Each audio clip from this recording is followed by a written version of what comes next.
The 18 WJTS News is on the road once again. I'm Bradford Raths, and we're here with Ferdinand Historical Society member Ed Tolucci to talk a little bit about the Wollenmann House. So Ed, kind of give us an overview of the history of this historical house. The home was built in 1903 by Dr. Wollenmann, who was an immigrant from Switzerland. He settled here and made Ferdinand his home, practiced here, had a pharmacy here in the building, and actually the building served as the town post office for a while. And there's an interesting bit of history to that because Ida Hagen was the postmistress here, and she was the first black woman to serve as a postmistress in Indiana. And she learned German, fit very well into the community, came here from the freed slave community over outside of Huntingburg, settled here in Ferdinand. So. And then moving forward, let's talk about a little bit the importance of getting this historic house restored. Well, obviously it's very important to the history of Ferdinand. Its prominence here on Main Street, on this hill, it means a lot to people emotionally and as far as representing the heritage, the German heritage here in Ferdinand. One of the things we were so afraid of is if the house were raised, then this hill on which it sits also would be leveled to street level to make it more appealing to a commercial property. So we really were concerned not only with the architecture of the place, but the geography of the place. So we very, very happy that we had the opportunity, almost by accident, to be able to purchase the house. There were a number of us who went together to buy it, to save it from being razed, and then we had the opportunity to seek funding, government funding, to restore the outside of the house. And it was just a combination of happy events. It was just serendipitous that we were here at the time, the house was for sale at the time, that the federal money was available that was specific to the restoration of this house, and that we had a good base of donors who were willing to support the activity. All right, well, let's go ahead and take a tour of the house. Thanks. So Ed, as we walk around the house here, let's talk a little bit about what the grant funding is doing for the outside. Well, actually the funding is exclusively for the outside of the house. The interior work is not covered. We have money to, as you see, strip the exterior. All of this is going to be replaced with wood and shingles that are going to restore the look of the building to what it was in 1903. What you see them doing now, they're inside, and as part of this construction here on the front porch, they are removing any asbestos that was found in the house, and any of the lead paint is being abated. That's what this paint is. It's actually covering that up so we can paint it again. The windows are just beautiful windows. They have the old wavy glass. All of that's being saved and restored. That's going to be replaced. That's why those windows are empty right now.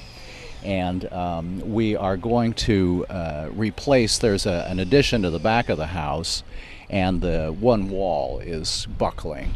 So the grant covers restoring that wall. They're going to dig out the back side of the house and replace those bricks and all. And the color scheme, it's going to match pretty much what was originally there on the house.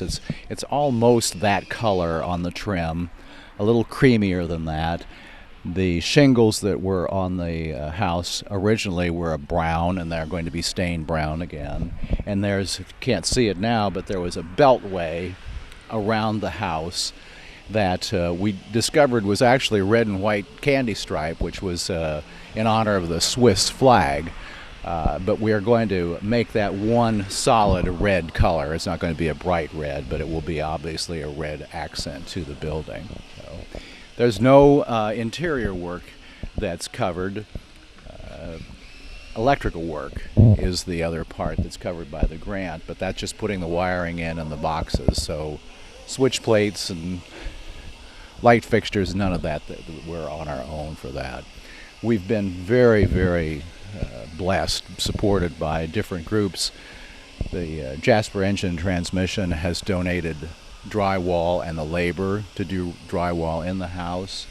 We had a significant grant from Vectren out of Evansville that's doing the heating and the air conditioning. Sherwin-Williams donated, I think it was over 50 gallons of paint for us. The Home Depot is donating labor to help us paint or probably put a base coat on the interior of the house. We have cabinets donated by Master Brand.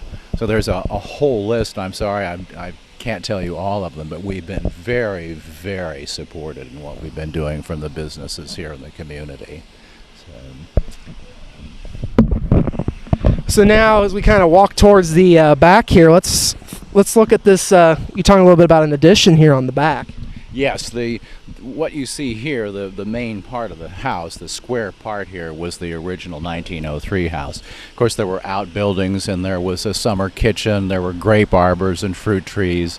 I understand that the property was bordered with lilac bushes. Of course, all of that's come and gone over the years. And the addition in the back was a modern addition in the 40s that put in a kitchen and a family room, and that's actually probably where a lot of the living was done in the later years that the family was here. It, I understand, was one of the first buildings, if not the first building, to have indoor plumbing. There's an old clawfoot tub upstairs in the bathroom, and it was a modern house in the standards of those times.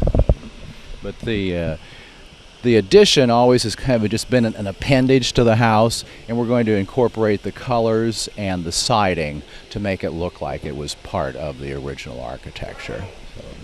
So as we move this way now, we're going to go a little more towards the inside here. See, back here we'll be able to see more of what was the 1940s edition of the house. Just the kitchen and some of that. So let's head on inside then. So now I'll take a look here at the inside of the house. A lot of work been going on in here. A lot of work was done in here. This was the kitchen area, and there was a wall here with cabinets along here and a pass-through. We took all of this out, obviously, took all of the drywall, all of the insulation out of here. In preparation to make this an open retail area. This is going to be the kitchen again, and this is where the Master Brand cabinets will be installed, and new appliances and all, and new flooring. And there's where we're standing now is going to be a counter. The plans are to have a retail space here that has gift items as well as some light food and coffee service. You see in the back here now, this is all different. These were windows, not even as deep as the ones you see here. So we opened this up. We're going to have French doors over here looking out on the backyard, and hope to have a patio area out here and a seating area here for, again, light refreshments. We took all of the siding or the interior drywall off of here. This will be drywall. We're leaving that just as an example of the underlayment of the house here. That actually is a blackboard from the old Gentryville school that somebody donated to us. And we're going to use pieces of that to make memorial plaques and etch the name of the donor and the date and commemorate the donations. So we combine a couple different historical sites in our recognition of donors. And this was the dining room here. Looks like we've had a lot of painting work and work, right. And what these men are doing now is this is part of the lead and the asbestos abatement. So that's what you see with all of this activity. It's trying to get ready for us to paint and ready for us to do the drywall work in here, do the wiring, do the lighting and all that we have schemed out. Debbie Baglin from Santa Claus, Indiana, is an interior designer, and she's just been invaluable in her volunteer time to put together specifications and do drawings and find sources for the different equipment we're going to use here and the lighting fixtures, that sort of thing. So, and surprisingly, the house looked pretty bad from the outside. It was amazing that there was so little damage to the house. There were, as you saw as we were wandering around outside, there really were a few boards that needed to be replaced. We were afraid of termites and dry rot, and we had very little of that. And then when we came in as the buyers originally, we were so surprised that the house was in such good condition. The floors were in excellent shape. Obviously, they need to be replaced or refinished, but there wasn't any broken wood or any dry rot or termites or anything that we could find. So it was very well maintained, actually, although it needed a lot of cosmetic work. Yeah, it does look really nice. Now, as we head towards the front here, it looks like get around. Oh, get around here. So we head towards the front here. Looks like we got some window work going on. Right, and this is part of the abatement process. The asbestos they found, surprisingly, was just in the glazing around the windows. So it was probably a bucket full, but it was a significant operation to take all those windows out, remove that, and then put the glass back in and reglaze it and put the windows back to rehang those. And then we're going to put new storm windows that are more architecturally complementary to the look of the house, and also to keep the heat out and the cold out. So that is part of the grant award. It's part of the exterior of the house. So looking ahead now as we move forward with this project, what do you anticipate as far as a timeline for completion? Actually, we were meeting last night and we discovered we're about 4 months behind. And it probably is not going to be before the end of the year.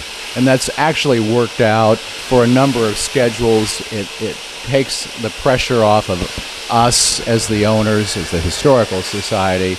It takes the pressure off of the business that's planning on going in here, and it takes the pressure off the construction guys, too, so that they're not rushing to get something done to meet a deadline. We had hoped originally to be ready for the Chris Kindle Mark this November. That's not going to work. So we're thinking probably be open for business next April. And that doesn't mean that we won't have activities here and have open houses and the opportunity to rent space here in the meantime. But at this point, the projected time is April of next year for the grand opening. Well, Ed, we certainly appreciate you taking us around here. Let the folks in the community know what we're doing here. Invite everybody to come over and monitor the construction with us. We're happy to have you. Thank you very much. This has been our tour of the Wollenmann House, which will be complete sometime early next year. We'll have more news right after this.